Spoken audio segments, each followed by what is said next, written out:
నోట్లో నుంచి మంటలు వస్తున్న జ్వాలాముఖి అమ్మవారి దేవాలయం జ్వాలాదేవి టెంపుల్ హిమాచల్ ప్రదేశ్ భారతదేశంలో ఉన్న 51వ శక్తిపీఠాల్లో జ్వాలాదేవి టెంపుల్ కూడా ఒకటి.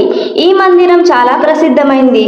పౌరాణిక కథల ప్రకారం ఈ ప్రదేశాల్లో మహాదేవుని భార్య అయిన సతీదేవి ఆత్మార్పణ చేసుకున్నాక విష్ణుమూర్తి తన సందర్శన చక్రంతో సతీదేవిని 51 భాగాలుగా చేస్తారు.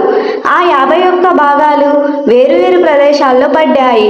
అలా పడిన శక్తిపీఠాలుగా అవతరించాయి. 4వ భాగం మాత్రం ఈ ప్రదేశంలో పడింది.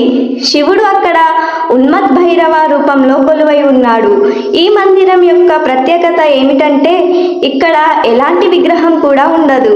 భూమి లోపల నుంచి వస్తున్న జ్వాలలకి పూజలు చేస్తూ ఉంటారు. అయితే ఈ జ్వాలలు ఎలా వస్తున్నాయనేది ఎవ్వరూ కనిపెట్టలేకపోయారు.